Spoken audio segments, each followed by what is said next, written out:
Welcome to the World History 1 lecture series. At the end of each slide there will be a 10-second delay. Use this time to pause the presentation and complete your notes. When you are done, push play and you will move forward. This lecture will begin in 5 seconds.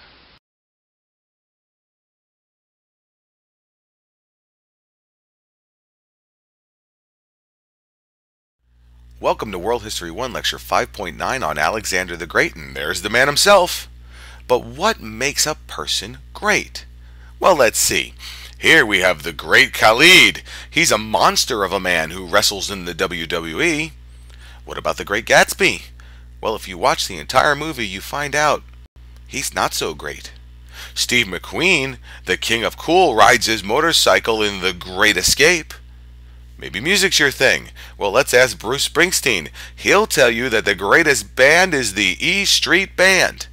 More of a sports fanatic? Well, then we need to look at the 1958 NFC Football Championship game between the Colts and the Giants, otherwise known as the greatest game ever played. And then we've got this guy, Muhammad Ali, who would be the first to tell you, I am the greatest. Well, it all depends on what makes a person great. So the question is, what did Alexander do to earn his name? With that said, let's go to the next slide.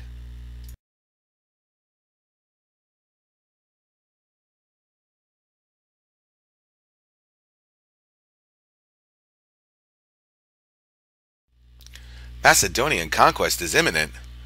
Where the heck is Macedonia? Macedonia is a barbarian kingdom, and all that means is that they are not Greeks.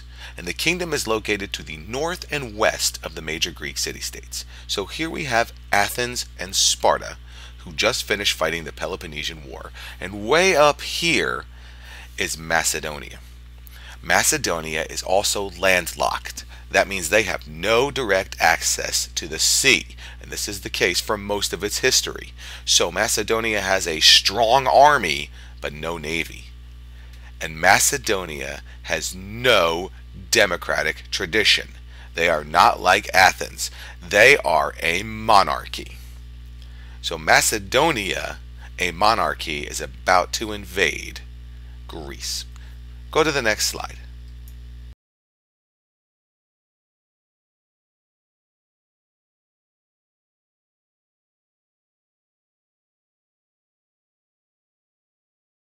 In order to understand Alexander, we need to go back into his past and meet his dad, Philip the Great.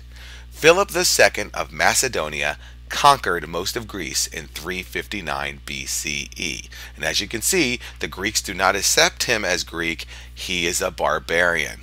Now, he might have been a great conqueror, but he had marital problems. Philip left his wife Olympias and married another woman after Alexander's birth. This is going to cause a family split. That's a nice way of saying it. It's actually a family feud. And this family feud gets nasty. Philip was assassinated by Persius in what may have been a plot by Alexander and his mother to gain control of Macedonia. What a childhood. Go to the next slide.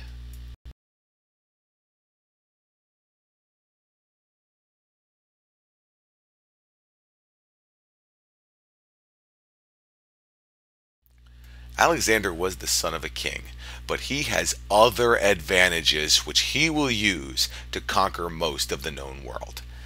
Alexander is larger than life. His birth was surrounded in myths suggesting that he was the son of Zeus. One of these myths goes like this: on the day that Alexander was born, a lightning bolt comes out of the sky and burns down the local temple. Everyone assumes this is Zeus welcoming Alexander into the world. And Alexander says, hey, if people are going to believe this, okay. So he uses these myths to his advantage and states that he is a demigod.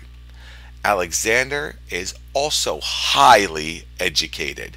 Aristotle was his teacher from an early age, and Aristotle molded Alexander to become the perfect ruler. And Alexander never forgot this. He says, I am indebted to my father for living, but to my teacher for living well.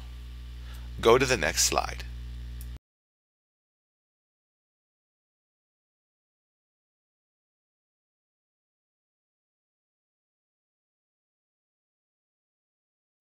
What Alexander does next is incredible. He consolidated or merged his power on the Balkan Peninsula in 335 BCE. So he consolidated power and started here. He defeated Darius II at the Battle of Gaugamela and conquered the Persian Empire in 329 BCE. So he established his rule over an area from Macedonia to Egypt to the Indus River Valley by 329 BCE. And he ended his conquest in the Indus River Valley in 327 BCE. In some places, Alexander's empire stretches for over 3,600 miles, and he managed to conquer all of this territory in 8 years. That's impressive for the classical era. Go to the next slide.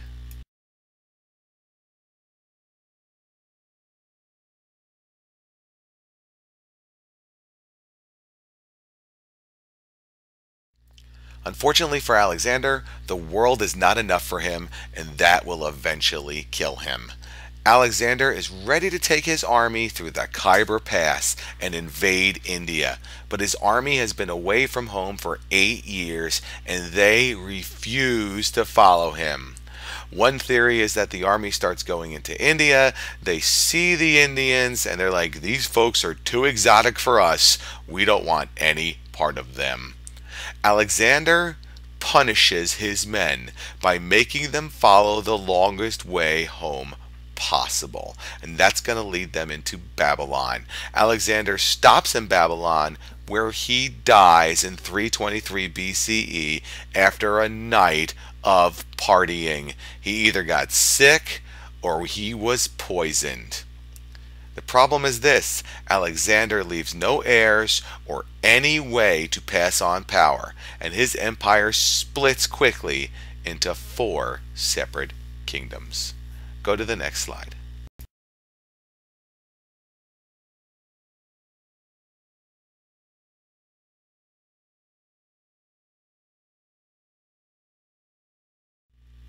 Alexander was on Earth for only a short while, but his legacy is huge. The Hellenistic era begins after Alexander's death. You see, Greeks call Greek culture Hellenic.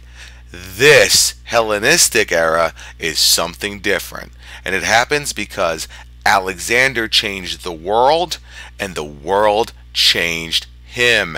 Alexander blended elements of Persian, Indian, and Egyptian culture with Greek culture as he conquered vast areas, and people never forgot it. Multiple cities are named in his honor. We call them Alexandria. Here's an example of the ancient lighthouse in Alexandria, Egypt.